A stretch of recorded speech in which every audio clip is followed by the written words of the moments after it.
C'est l'histoire de Naïla, une jeune femme rejetée par toute une ville pour avoir couché avec les hommes mariés. Mais derrière ce scandale se cachait une blessure bien plus ancienne. La mort de sa mère, à 6 ans, assassinée pour avoir voulu dire la vérité. Naïla, marquée par la honte, utilisait son corps comme arme jusqu'au jour où elle rencontra Oma, un homme brisé lui aussi par le passé. Ensemble, ils affrontèrent les jugements, les menaces, et même le feu. Naïla ne se vengea pas. Elle se releva. Elle parla. Et en parlant, elle sauva. Elle devint le symbole d'une vérité qu'on ne pouvait plus enterrer. Elle n'était plus la fille facile. Elle était devenue la mémoire d'une mère et le courage de toutes celles qui n'ont jamais osé crier. Le quartier de Calandou ne dormait jamais. Entre les vendeuses de beignets, les palabres du soir, et les prières inachevées, il y avait elle. On ne l'appelait pas par son prénom. On disait simplement, la fille là. Chaque fois qu'un mariage s'effondrait, les gens disaient, c'est sûrement encore elle. Et pourtant, elle ne volait rien. Elle ne demandait rien. Elle se contentait d'un regard, d'un soupir mal placé, d'un sourire qui glissait. Puis, les hommes venaient d'eux-mêmes. Mariés ou non. Et elle les accueillait comme on accueille les regrets. On disait qu'elle avait couché avec tous les hommes mariés de la ville, du plus jeune au plus vieux. Même les plus pieux. Elle n'en était ni fière, ni honteuse. Elle s'appelait Naïla, mais elle ne le disait plus. Un soir, alors qu'elle quittait discrètement la maison d'un notable, les sandales à la main, elle croisa un regard nouveau. Un homme. Différent. Oma. Il ne la regarda pas comme un homme regarde une femme. Il la regarda comme un père regarde une tombe. L'homme qui ne baissait pas les yeux. Oma n'était ni marié, ni divorcé. Il venait d'une autre ville, plus au nord, là où les dunes grignotent les routes et où les silences sont plus longs que les prières. À Calandou, personne ne savait pourquoi il était venu s'installer. On disait qu'il cherchait la paix, ou qu'il fuyait la guerre. Mais une chose était sûre, il ne regardait pas les femmes comme les autres hommes. Le jour où il croisa Naïla, il n'eut aucune réaction. Pas de regard appuyé, pas de sourire gêné, pas de soupir sali. Elle, habituée à provoquer le malaise ou le désir, resta figée. « Tu ne me connais pas ?» dit-elle, presque surprise. « Je n'ai pas besoin de connaître une rumeur, » répondit Oma calmement. Elle fronça les sourcils. « Tu es venu pourquoi ici ? » « Pour oublier ce que j'ai détruit, » répondit-il sans détour. Cette phrase, sèche mais chargée de douleur, lui coupa le souffle. Il s'éloigna sans la regarder. Et pour la première fois, Naïla resta seule, troublée, non pas par le rejet, mais par l'absence de peur dans ses yeux. Il ne la désirait pas. Il ne la jugeait pas. Il portait quelque chose. Quelque chose de lourd. Quelque chose qui ressemblait à sa propre peine. Et ce fut la première nuit depuis longtemps qu'elle ne toucha aucun homme. Il y avait, à Calandou, un vieux puits que plus personne n'utilisait. Trop profond. Trop dangereux. Trop chargé d'histoire. On disait qu'une femme y avait jeté son enfant, il y a 20 ans. On disait aussi que le puits parlait aux âmes brisées. C'est là que Naïla alla s'asseoir ce soir-là. Pas pour sauter. Pas encore. Juste pour se taire avec le silence. Et elle le vit. Oma. Assis de l'autre côté du puits, les yeux vers le ciel. Il ne sursauta pas. Il ne parla pas. Il attendit. « Tu viens souvent ici ?» demanda-t-elle. « C'est là que j'ai vu ma mère la dernière fois, » répondit-il. Un frisson glacial parcourut l'échine de Naïla. Elle est tombée ? Non. Elle est descendue, volontairement. Pour fuir un mari qui la battait, et un fils qui ne savait pas comment la sauver. Naïla baissa les yeux. Oma, lui, fixait toujours le ciel, comme s'il y cherchait un pardon suspendu. « Et toi ? Tu fuis quoi ?»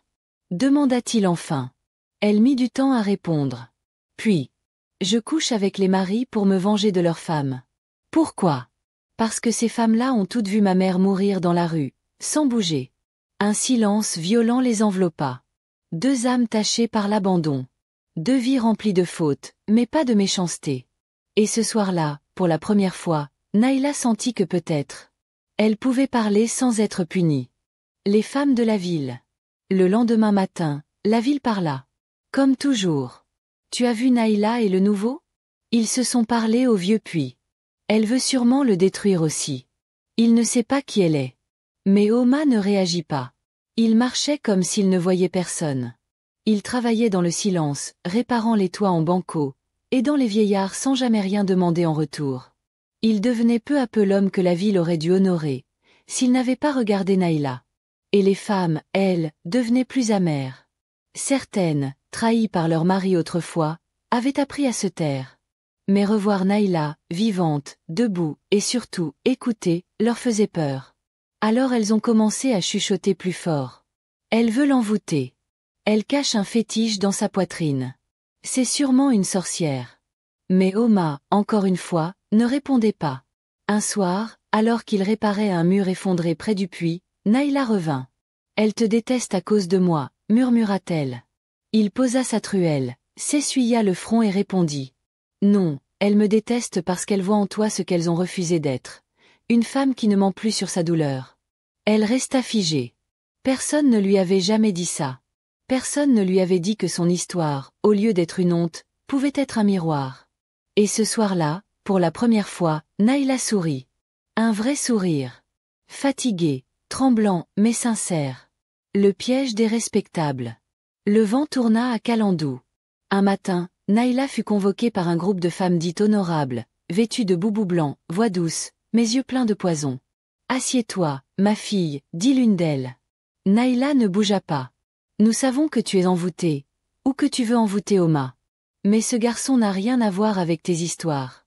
Quelles histoires? Demanda-t-elle, froide. Tu es un danger. Une honte. Nous avons décidé que tu dois partir. Elle sourit. Lentement. Et vos maris, eux, ils restent? Même après m'avoir supplié dans le noir? Un murmure d'indignation s'éleva, suivi d'un craquement dans l'air. Une gifle. Violente. Méritée, selon elle. Mais Naïla ne pleura pas. Elle s'en alla, dignement, le regard haut.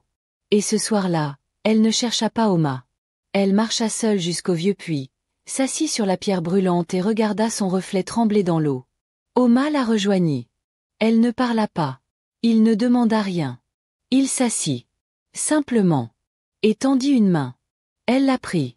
Et dans ce geste, sans mots, sans promesse, Naïla sentit que ce lien-là n'était pas une passion, mais une réparation. Mais dans l'ombre, les rumeurs devenaient menaces. Car une femme comme Naïla, aimée sans être cachée, c'était trop pour une ville construite sur le silence. 3 jours plus tard, un papier fut glissé sous la porte d'Oma. Une feuille grossière, écrite à la main, trempée par la sueur et la lâcheté. Quelques mots, à peine lisibles.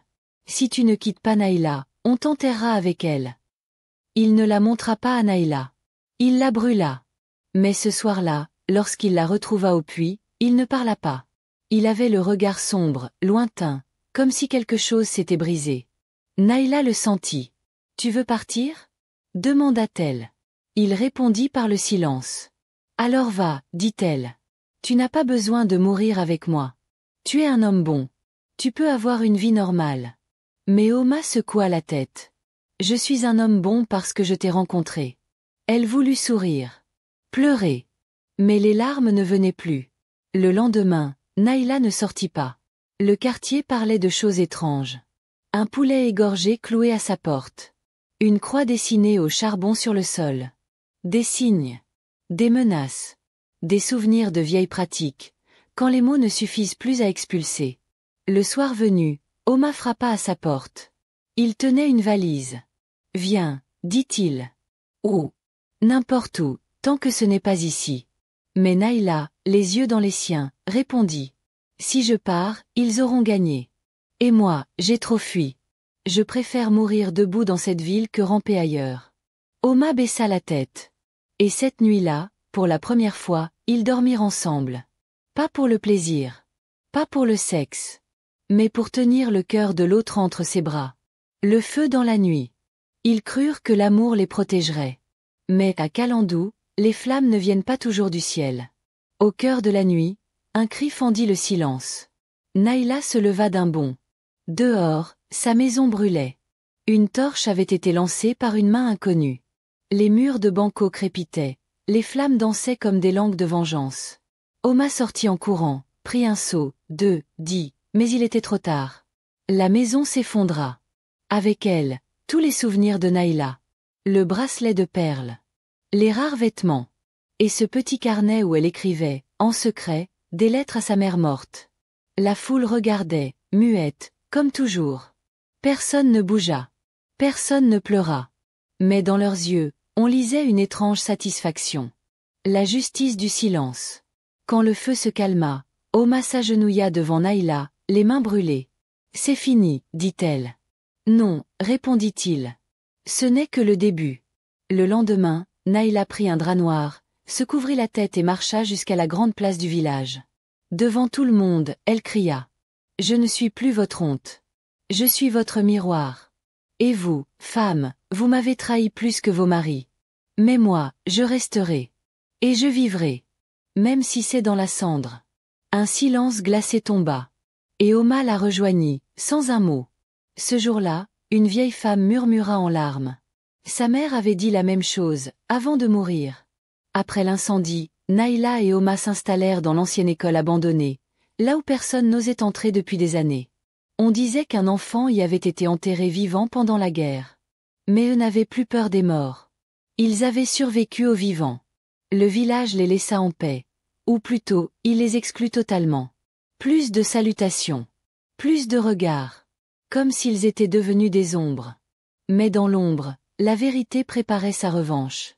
Un soir, une vieille femme nommée Madiara, que Naïla avait souvent croisée sans jamais lui parler, frappa à la porte de l'école. « Je dois te dire quelque chose, » murmura-t-elle.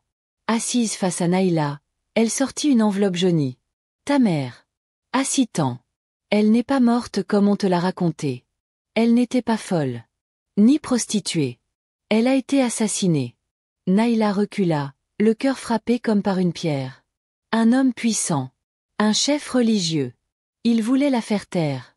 Elle avait vu ce qu'il avait fait à une fillette. Elle a voulu parler. Et ce fut la fin. Naïla trembla. Tout son monde se fissura. Et les femmes du quartier? Elles savaient? Toutes. Mais elles ont préféré se taire, pour protéger leur mari, leurs frères, leur paix. Oma entra dans la pièce, lentement. Alors tout ce que j'ai porté, cette honte, ce poison, ce rejet, c'était parce que ma mère était courageuse, murmura Naïla. Et toi, Naïla, tu viens de lui ressembler, dit Madiara. Cette nuit-là, elle ne dormit pas. Elle pleura. Pas de tristesse. Mais de rage. Et dans cette rage, elle naquit pour la seconde fois. La renaissance de Naïla. Le matin suivant, Naïla sortit de l'école abandonnée, le visage découvert, les épaules redressées. Fini le drap noir. Fini les silences honteux. Elle était la fille d'Assitan, et elle allait le faire savoir. Elle marcha jusqu'à la grande mosquée. Là où prêchait l'homme qui, jadis, avait fait tuer sa mère. Il était vieux maintenant. Fragile. Mais toujours écouté. Toujours craint. Quand elle entra, tout s'arrêta. Naïla. Chuchota une femme. Que vient-elle faire ici? Murmura un homme. Mais Naïla avança. Jusqu'à l'autel. Face au vieux prêcheur. Tu te souviens de ma mère? Demanda-t-elle d'une voix calme. Il pâlit. Assitan. Tu l'as fait taire. Mais tu n'as pas réussi. Parce qu'elle m'a laissé. Moi. Et aujourd'hui, c'est moi qui parle. Elle sortit de sa poche la lettre de Madiara. Et la lut, à voix haute, devant tout le monde. Les mots étaient clairs. Les noms, précis. Les accusations, réelles. Un choc. Un tremblement. Certains quittèrent la salle. D'autres restèrent, paralysés par la honte. Le vieux prêcheur tomba à genoux. Pas de foi. Mais de peur. Naïla le regarda, puis dit simplement. Je ne veux pas ta mort. Je veux que tu entendes le nom de celle que tu as voulu effacer, tous les jours jusqu'à ton dernier souffle. Et elle sortit, droite, vivante, brûlante. Oma l'attendait dehors. Tu viens? Lui dit-elle. Oh! Bâtir ce que personne n'a osé. Et ensemble, ils marchèrent, vers un avenir que même la honte n'osa plus suivre. Des mois passèrent. Puis une année.